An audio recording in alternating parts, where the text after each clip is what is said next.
Anda masih bersama kami dalam CNBC Indonesia Tech Conference 2022 Exclusive Talks Innovating Technology Unlimited Dreams. Dan saat ini saya masih bersama dengan Deputi Bidang Kebijakan Pembangunan BRIN, Bapak Mego Pinandito. Pak Mego, luar biasa tadi presentasinya, terima kasih sekali. Terima kasih. Iya Pak Mego, kalau tadi kita lihat dari poin-poin yang Bapak sampaikan terkait dengan perkembangan apa yang ada di BRIN untuk bisa mendukung teknologi yang berkembang di Indonesia ini. Lalu apa yang menjadi fokus strategi yang mungkin akan ditetapkan BRIN untuk menjadi enabler bagi perkembangan industri teknologi di Indonesia? Ya, jadi seperti yang tadi disampaikan, kalau kita bicara apa yang harus disiapkan sebetulnya yang pertama kita menyiapkan SDM-nya. Jadi BRIN dengan program-programnya kita mencoba menyiapkan baik itu yang ada di dalam BRIN sendiri maupun juga kita mengundang dari luar, kita mengundang anak-anak yang hebat-hebat untuk bergabung begitu. Kemudian kita juga mempersiapkan berbagai fasilitas laboratorium yang bisa dimanfaatkan oleh siapa? Oleh semuanya. Oleh industri boleh, oleh perguruan tinggi boleh, oleh swasta, bahkan masyarakat pun boleh. Dan kemudian dari situ tadi disebutkan anggarannya dari mana. Anggarannya kita juga, BRIN sudah menyiapkan anggaran-anggaran tersebut. Jadi tinggal, ayo kita berkompetisi, anggarannya sudah disiapkan oleh BRIN, tinggal ajukan proposal-proposal, nanti kita akan bisa menyeleksi yang terbaik untuk kita danai begitu ya. Sehingga kemudian proses itu akan terus bersama-sama dari awal sudah dengan industri, sehingga nanti begitu hasilnya sudah dapat, maka kita tidak perlu lagi mencari-cari ini hasil riset mau dipakai enggak. Karena industri sudah bersama-sama dari awal dan industri akan menggunakannya langsung. Itu salah satu strategi dan di dalam konteks kebijakan pemerintah itu juga kami dari BRIN berupaya untuk mendorong dan mendukung berbagai kebijakan melalui rekomendasi kebijakan yang berbasis scientific, berbasis kepada evidence seperti itu sebenarnya. Baik, bicara SDM ini kan menarik sekali ya Pak Mego, karena sering sekali SDM di Indonesia ini kurang dihargai begitu ya Pak. Kita tahu sama-sama seperti apa kenyataannya. Dan kalau di BRIN sendiri kendalanya seperti apa untuk bisa mendapatkan SDM yang unggul? Apakah memang karena ketersediaannya kurang atau memang ternyata ini sangat spesifik sekali yang dicari? Ya, jadi kalau kita bicara di BRIN untuk mendapatkan SDM iptek yang canggih, yang bagus begitu, yang pertama kita sendiri yang akan mencari gitu ya. Kita membuka peluang besar untuk teman-teman yang sudah memiliki pengalaman begitu untuk bisa bergabung ke BRIN. Di dalam konteks ada mekanisme ASN yang sudah juga disiapkan. Kemudian kita mencari juga teman-teman yang sudah lulus yang ada, kemudian di luar negeri juga demikian gitu. Kita membangun jaringan yang lebih besar lagi sehingga bagi mereka yang kemudian ingin membangun negara kita bisa bergabung dengan BRIN. Nah tentunya tidak hanya itu, industri yang memiliki SDM yang bagus juga nggak usah pindah gitu. Tetap saja di sana tapi kita bisa berkolaborasi, bermitra dengan baik. Jadi modelnya bukan semuanya harus pindah ke BRIN tetapi tetap saja di sana, misalnya yang di perguruan tinggi tetap di perguruan tinggi, yang di industri tetap di industri, yang di luar negeri tetap di luar negeri, tetapi semuanya bergabung bersama dalam satu kemitraan nasional dan internasional gitu. Itu sebetulnya strategi penguatannya. Baik, dari segi kualitas seperti apa Pak? Apakah BRIN kesulitan juga mendapatkan SDM yang berkualitas? Kalau SDM berkualitas tidak hanya dari sisi pendidikan, tetapi juga banyak sekali yang memang mungkin dari sisi pendidikannya masih mungkin di S1, S2, tapi kita ingin S3. Ya? Dan itu yang kemudian kita cari. Kalau tadi kesulitannya, sebenarnya bukan kesulitan, tadi tantangan kita untuk menemukan seseorang yang memang ahli di bidang tersebut, punya pengalaman yang luar biasa di bidang tersebut. Itu sebetulnya. Jadi bukan pintar atau tidak pintarnya, tetapi kesesuaian dan sampai seberapa jauh dia bisa menghasilkan satu karya riset yang fenomenal begitu, seperti itu kira-kira. Baik, Pak Mego, kalau kita bicara di industri ini sering sekali banyak yang menyebut terkait dengan talent war begitu, karena sekarang sulit untuk mendapatkan SDM, jadinya harus berebut begitu. Apakah ini juga yang dirasakan BRIN?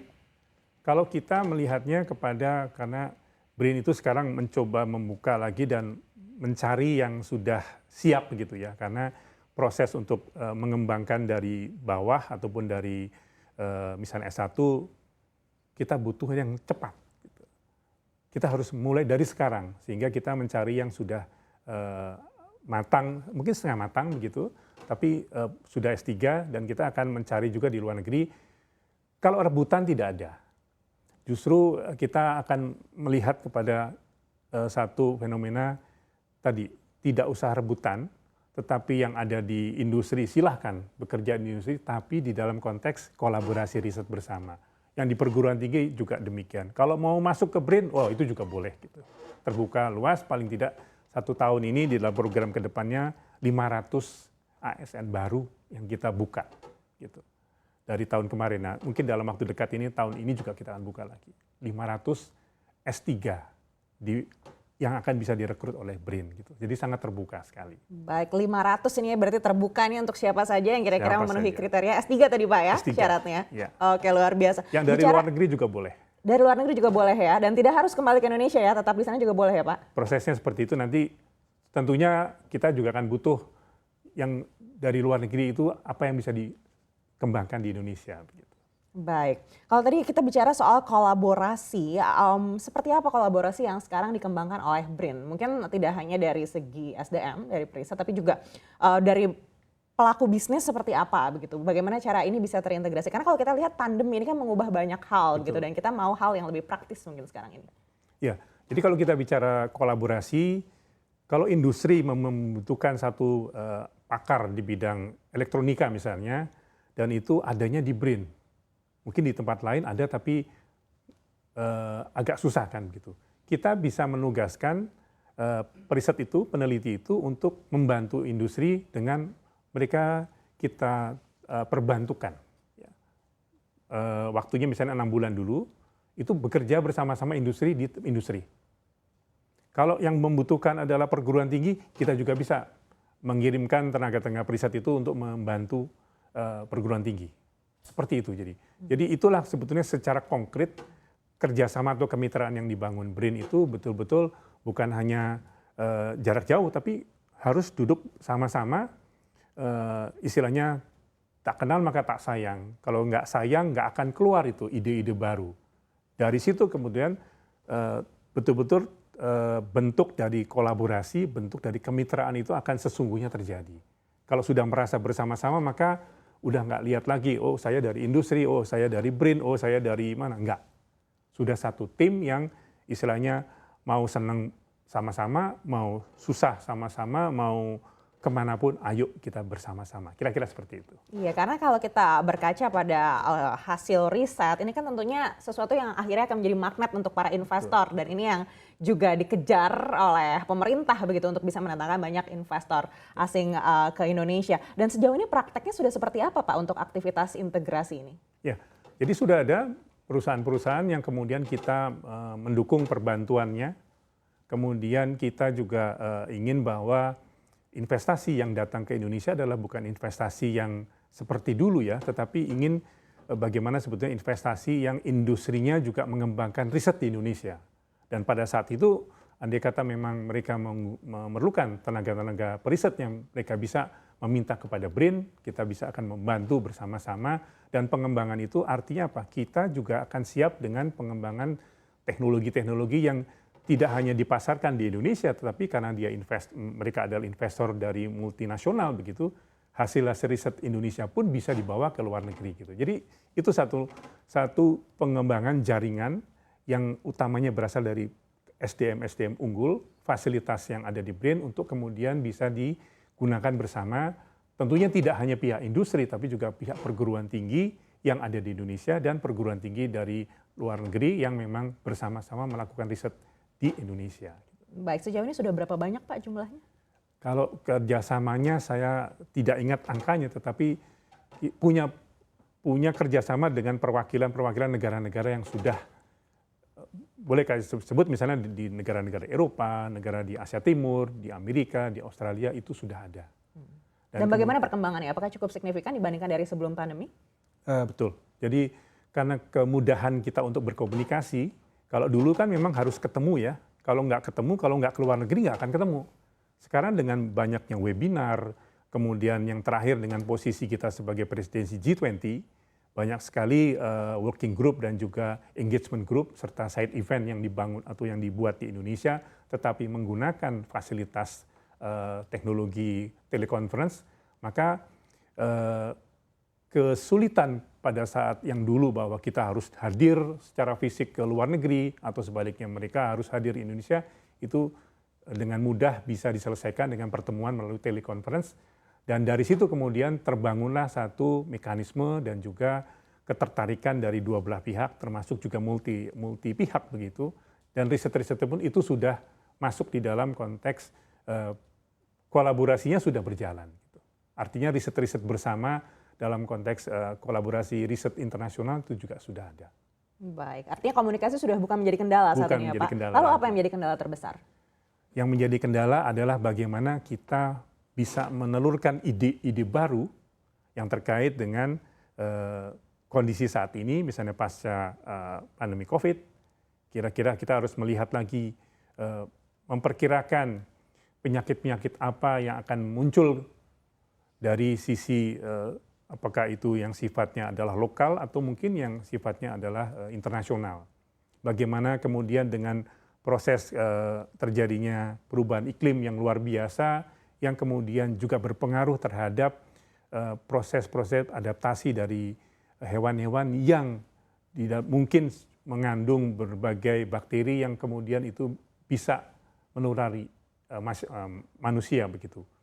Kemudian kita juga harus melihat kembali kepada bagaimana loncatan dari sistem komunikasi yang sekarang, tentunya untuk Indonesia sendiri ya, kesulitan untuk mendapatkan akses di berbagai wilayah yang masih kurang, itu juga harus dikejar dengan pengembangan satelit-satelit baru yang mungkin tidak harus besar, tapi cukup satelit kecil untuk dikembangkan dalam jumlah yang banyak, sehingga masyarakat tidak lagi kesulitan di dalam akses. Itu juga salah satu program yang dikembangkan oleh BRIN bersama-sama dengan mitra dalam negeri dan luar negeri, dengan perguruan tinggi di dalam dan di luar negeri.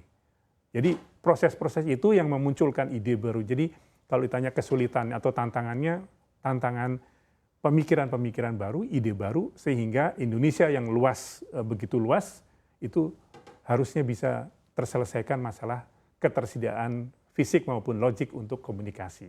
Baik, artinya sektor kesehatan dan sektor telekomunikasi ini yang menjadi favorit begitu untuk dilakukan riset di BRIN atau seperti apa? Ya, jadi itu salah satu saja atau mungkin tadi salah dua. BRIN ke depannya sesuai juga dengan kondisi dunia saat ini ya, bagaimana masalah energi. Itu berkaitan tadi dengan perubahan iklim, berkaitan dengan kebencanaan, itu yang menjadi fokus pertama, bagaimana masalah energi, tantangan-tantangan di bidang energi, riset-riset bidang energi itu terus didorong. Dan yang kedua adalah masalah pangan. Sebenarnya pangan itu kan juga energi ya, bentuk energi tapi untuk manusia. Nah, bagaimana Indonesia yang kita memiliki kekayaan biodiversitas yang saya kira nomor satu kalau digabungkan antara darat dan laut. Kalau hanya darat mungkin kita nomor dua setelah negara di Amerika Selatan ya. Tapi begitu digabung dengan laut, maka saya kira kita nomor satu. Nah, bagaimana kemudian dua bidang tersebut, yang di darat dan di laut, bisa menghasilkan terobosan-terobosan di dalam menghasilkan pangan Indonesia yang kita tahu juga dari sisi tadi di biodiversitasnya, yang lain adalah budaya diversitasnya yang luar biasa. Jadi kalau kita bicara kuliner, saya pikir kuliner yang terbesar di dunia adalah di Indonesia. Berdasarkan juga jumlah budaya, tradisi, makanan-makanan yang asli di daerah tersebut dan sebagainya. Gitu. Jadi dua energi dan pangan itu menjadi fokus, meskipun tidak hanya dua, tetapi juga turunan dari energi, bagaimana teknologi yang harus yang dikembangkan, kemudian kalau pangan itu juga bagaimana pertanian, kelautan, perikanan dan sebagainya, teknologi-teknologi itulah yang kemudian terus dikembangkan. Baik, fokus ini akan berjalan hingga berapa tahun ke depan Pak biasanya? Biasanya kita menetapkan satu fokus itu dalam 5 tahun ya, 5 tahun ke berikutnya. Mungkin kalau di dalam termin sesuai dengan kabinet ya, satu kabinet itu selama 5 tahun itu kita fokus ke dua bidang tersebut gitu. Meskipun tergantung dari perubahan secara internasional ya. Sekarang ini kita nggak bisa lepas dari kondisi-kondisi global. Jadi kalau globalnya berubah dan itu memberikan satu ancaman tersendiri bagi Indonesia, maka BRIN akan harus juga menyesuaikan dengan hal-hal yang memang harus dikejar oleh Indonesia. Baik, Pak Mego, terkait dengan banyaknya kebutuhan ide-ide baru di sektor-sektor yang tadi Bapak sebutkan, sepertinya tidak adil kalau kita tidak membicarakan tentang hak paten Ya. atau kekayaan intelektual dan bagaimana BRIN bisa mengakomodasi hal ini? Ya, jadi paten ataupun hak kekayaan intelektual menjadi hal yang sangat penting di sisi saat ini perkembangannya dengan cepat dan kemudian bisa mengintipnya itu dengan mudah gitu ya. Kalau dulu kita mau lihat paten di luar negeri harus ke sana, tapi sekarang dengan beragam media yang ada, kita bisa baca itu di berbagai fasilitas online dan dengan mudah kita menirunya. Oleh karena itu di BRIN sendiri juga ada satu direktorat khusus yang menghandle bagaimana sebetulnya pelaksanaan dari perlindungan kekayaan intelektual. Tentunya bersama-sama dengan Kementerian Kumham, dalam hal ini Dirjen Haki. Untuk yang pertama adalah bagaimana memberikan satu penguatan literasi terhadap kekayaan intelektual itu sendiri kepada masyarakat. Termasuk juga perguruan tinggi, industri, yang kadang-kadang industri merasa bahwa mereka mengubah sedikit saja menganggapnya itu bukan apa-apa. Padahal kami sampaikan itu adalah satu perubahan besar yang kalau itu dilindungi dengan paten, bila mana kemudian negara lain ataupun pihak lain mau menggunakannya harus melisensikan dan juga terakhir harus bayar royalti dong gitu. Jadi industri juga akan mendapatkan selain memang produknya sendiri, hak paten yang kemudian itu dibeli atau digunakan oleh pihak lain, mereka mendapatkan royalti. Hal yang sama juga teman-teman dari perguruan tinggi, teman-teman dari unit-unit riset yang ada di BRIN dan semuanya gitu. Baik, pada prakteknya sejauh ini sudah seperti apa Pak? Apakah ada kendala terkait dengan penetapan royalti misalnya? Peraturan Menteri Keuangan sudah jelas, itu diperbolehkan, kemudian juga dukungan terhadap bagaimana prosesnya juga sudah dilakukan dengan baik dari kementerian yang terkait. Tinggal bagaimana meningkatkan literasi, bagaimana meningkatkan kepemahaman terhadap perlindungan kekayaan intelektual itu sendiri di masyarakat. Jadi masyarakat pun boleh dan harus sebetulnya. Jadi banyak ide-ide, mungkin ada yang terkait dengan paten ya, paten sederhana, oke, tapi ada paten-paten yang memang itu memiliki satu kekayaan intelektual yang mungkin saat ini belum. Tetapi di masa mendatang dengan perkembangan teknologi, bukan tidak mungkin kemudian akan paten itu digunakan gitu ya. Dan itulah pada saat itu baru terasa betapa manfaatnya suatu perlindungan kekayaan intelektual itu, baik itu paten maupun juga yang lain. Dan itu yang terus didorong oleh BRIN untuk memasyarakatkan pemahaman terkait dengan perlindungan kekayaan intelektual, bersama-sama ayo membuat dokumen-dokumen paten dan mensubmitnya kepada kementerian yang terkait, dan pada gilirannya diupayakan paten-paten yang memang laku dijual, artinya pihak industri pasti akan menggunakan paten ini gitu. Jadi tidak hanya karena itu ya membutuhkan satu pendanaan khusus untuk mulai dari prosesnya sampai nanti memelihara patennya. Jadi kalau paten itu tidak menghasilkan ya mungkin kita akan alihkan kepada menjadi paten domain publik ya, boleh dipakai saja begitu. Tapi untuk sesuatu yang sifatnya memiliki nilai ekonomis maka mungkin bisa terus dipertahankan, dipelihara supaya tidak dijadikan public domain begitu. Baik. Ya. Respon dari industri sejauh ini selama pengamatan BRIN itu seperti apa Pak? Ya, industri kita punya karakteristik juga yang mungkin ke depannya akan semakin concern ya dengan masalah perlindungan kekayaan intelektualnya, karena kita tahu masih banyak sekali industri yang memang bergantung kepada induk organisasinya di luar negeri.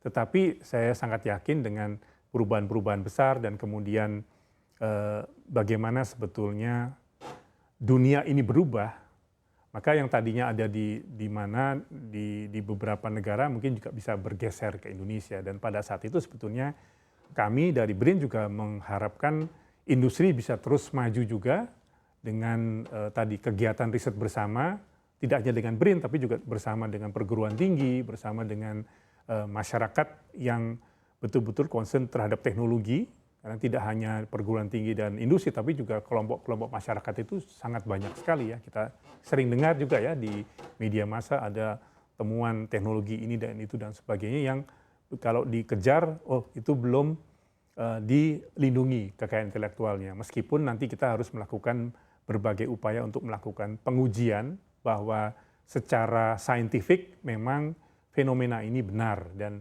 produknya juga bisa terjamin, sehingga pada saat produk itu nantinya dikomersialisasikan oleh industri, maka penemunya juga mendapatkan benefit ekonomi dan masyarakatnya juga merasa aman untuk bisa menggunakan teknologi yang dikembangkan.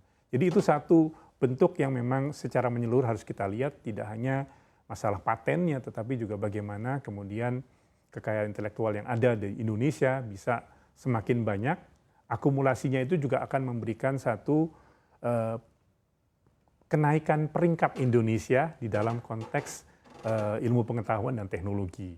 Mudah-mudahan suatu saat, pada saat pengumuman hadiah Nobel, ada peneliti dari Indonesia. Itu salah satu juga keinginan dari BRIN untuk mengembangkan dan mendorong terus riset dan inovasi nasional.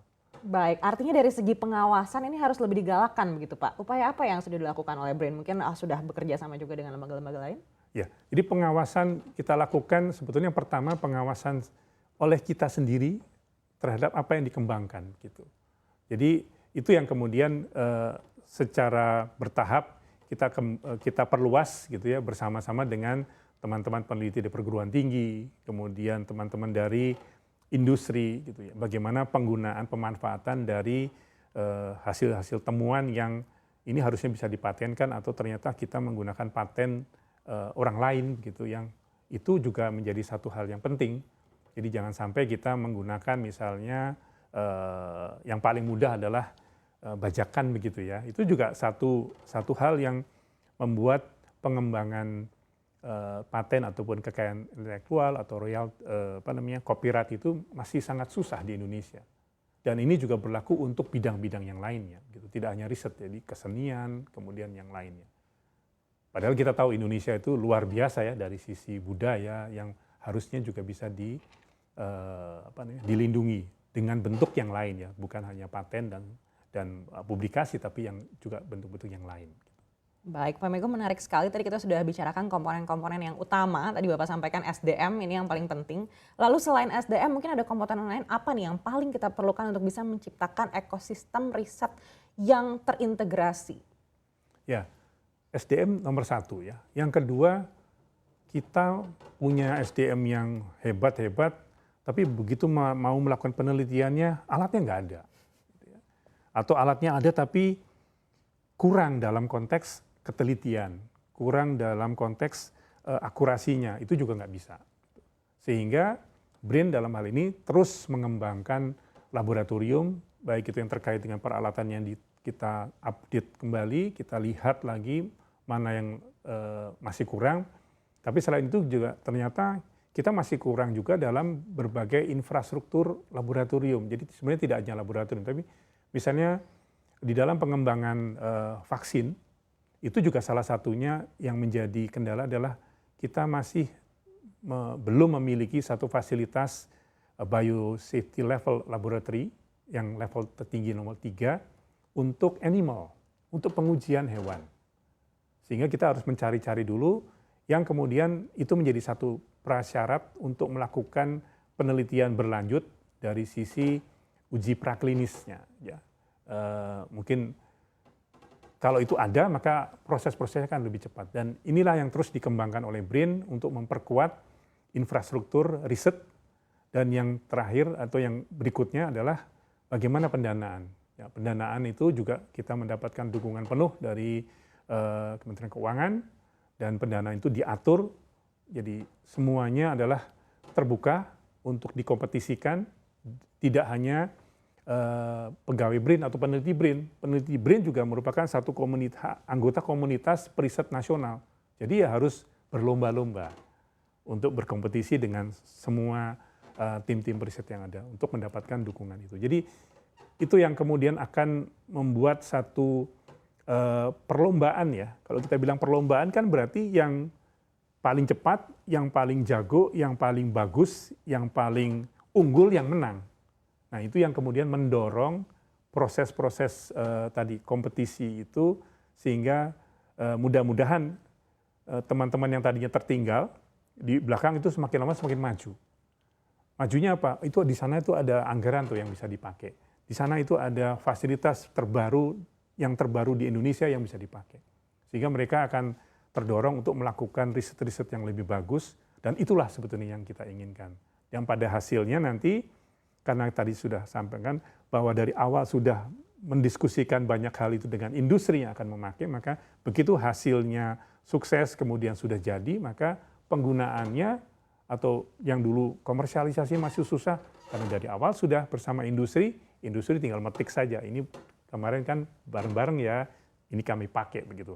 Tapi tetap tidak menghilangkan tadi lisensi paten yang dihasilkan oleh tim periset, sehingga industrinya mendapatkan profit ekonomi dari penjualan produknya, peneliti perisetnya juga mendapatkan royalti dari hasil paten yang dikembangkan.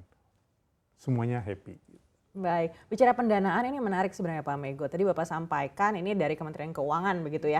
Tapi mungkin ini menjadi pertanyaan juga bagi publik begitu. Sebenarnya pendanaan ini boleh didapatkan dari pihak lain selain pemerintah atau seperti apa?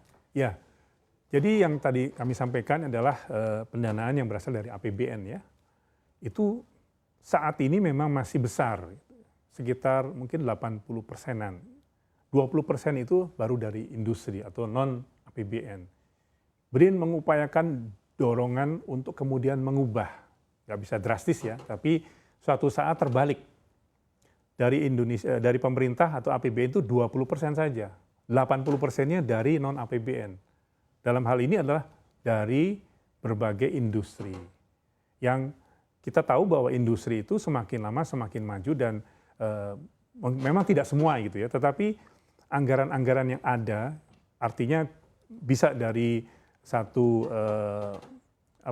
satu kelompok yang memang memiliki anggaran yang belum dipakai, atau memang industri itu merasa bahwa mereka memerlukan satu hasil riset yang mereka akan mendanai sendiri gitu. Jadi itu sebetulnya yang terus dikembangkan atau diupayakan oleh BRIN bersama-sama dengan seluruh stakeholder untuk mencari sumber-sumber pendanaan lainnya.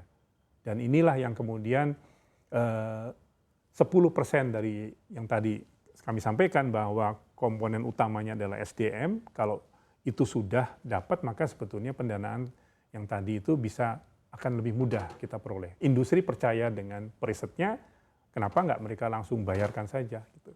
Karena apa? Kalau nunggu dari APBN yang kecil itu, kapan ya bisa dapatkan hasilnya. Tapi karena mereka merasa kami penting untuk itu, maka mereka juga sudah memberikan dukungan untuk pendanaan-pendanaan khusus. Dan itu sudah terjadi.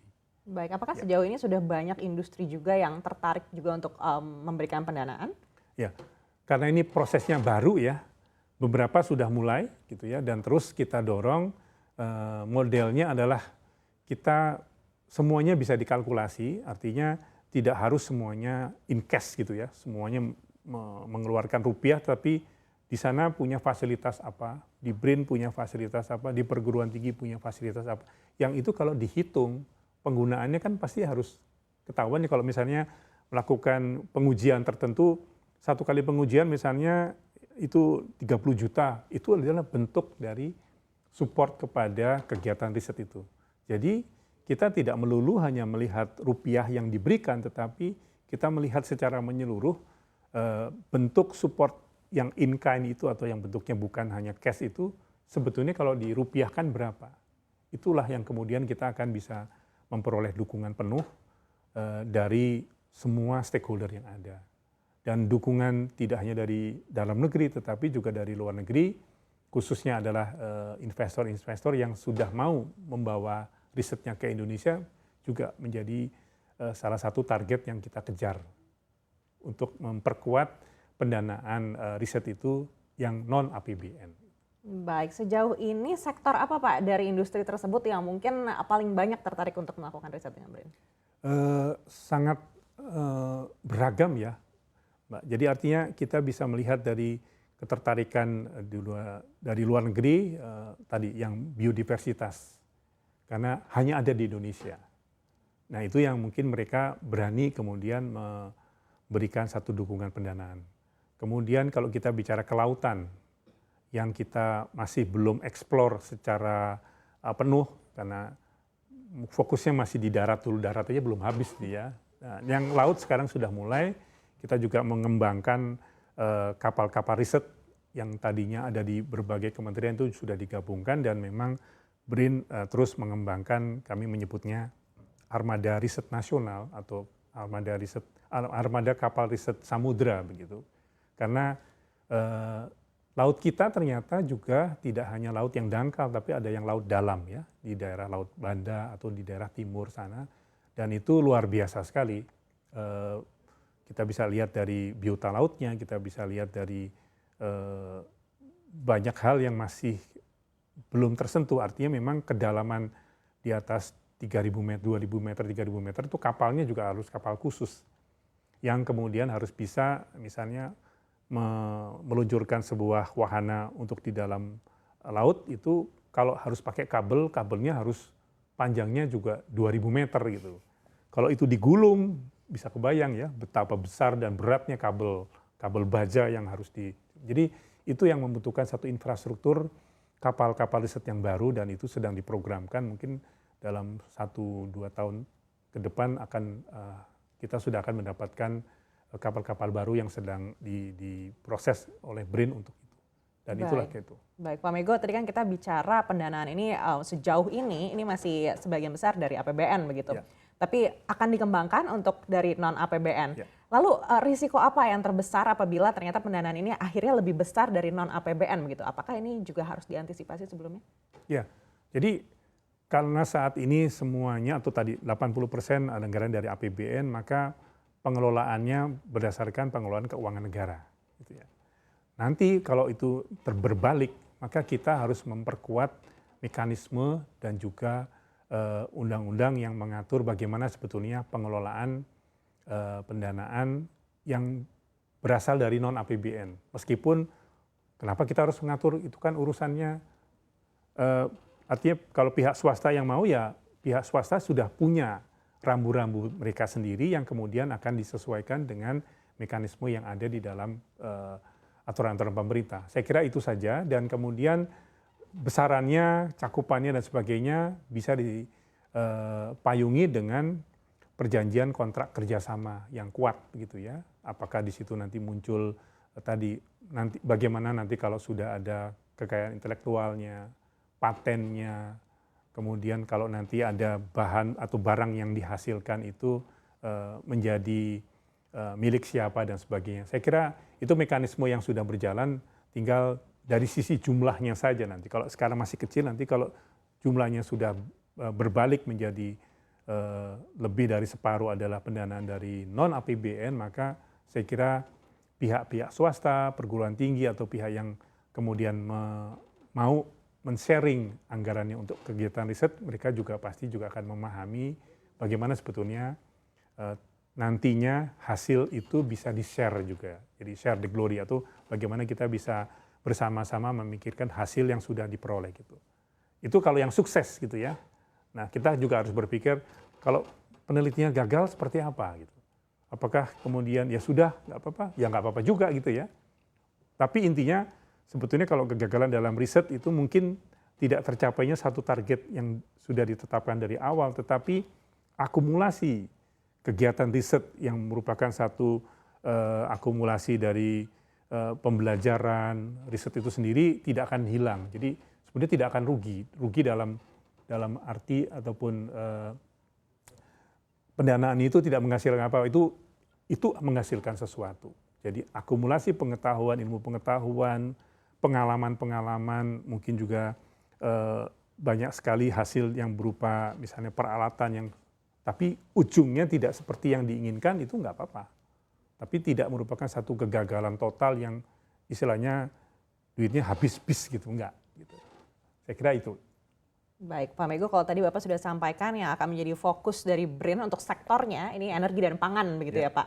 Tapi untuk spesifik proyeknya mungkin boleh disampaikan apa yang menjadi fokus BRIN, terutama untuk di tahun depan 2023, di mana katanya akan terjadi resesi global dan juga perekonomian gelap? Ya, cukup banyak ya, karena dari dua itu, misalnya kita bicara energi, dan ini kaitannya juga dengan hasil dari kesepakatan di Glasgow kemarin, bagaimana kita bisa ikut di dalam program atau kebijakan yang net zero emission. Dan itu membutuhkan terobosan-terobosan baru di dalam penggunaan teknologi-teknologi bersih, kemudian teknologi-teknologi yang terkait dengan energi baru, energi terbarukan, begitu, yang saat ini memang menjadi fokus dunia, begitu. Jadi dari situ sebetulnya kerjasama dengan dunia internasional juga ada. Kemudian terkait dengan perubahan iklim itu sendiri, bagaimana perubahan iklim itu mempengaruhi masalah di pertanian. Dan itu kaitannya juga dengan masalah pangan. Nah, pangan Indonesia yang kita tahu juga saat ini fokus kepada 1-2 jenis ya, beras, kemudian padi, dan bagaimana kemudian kita bisa mengembangkan ke jenis-jenis sumber pangan yang lain, yang memang Indonesia kaya, misalnya singkong, kemudian sagu, dan sebagainya.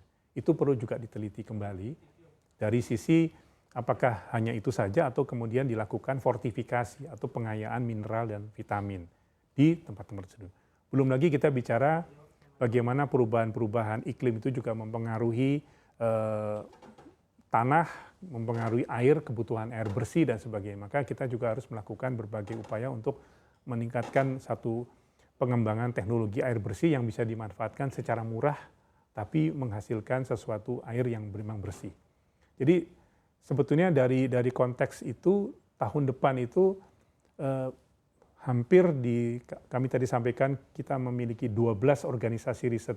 Itu semuanya saling bergandengan, artinya kolaborasi itu tidak hanya tadi dengan antara BRIN dengan perguruan tinggi, BRIN dengan swasta, tapi kolaborasi di dalam konteks bagaimana satu masalah itu dikeroyok rame-rame dari periset-periset dengan latar belakang pendidikan ataupun bidang yang berbeda. Jadi misalnya dari sisi elektronika atau komputerisasi, kemudian bersama-sama dengan teman-teman dari riset pertanian mengembangkan smart farming. Atau kemudian kita bicara kepada bagaimana proses-proses untuk mendapatkan ikan-ikan perairan darat, begitu ya, itu bisa dengan berbagai hal, tidak harus misalnya di sungai, tapi bisa dengan kolam yang dibentuk atau dikembangkan tersendiri. Jadi masyarakat yang tidak punya lahan luas pun bisa menjadi atau bisa memiliki satu fasilitas untuk perikanan.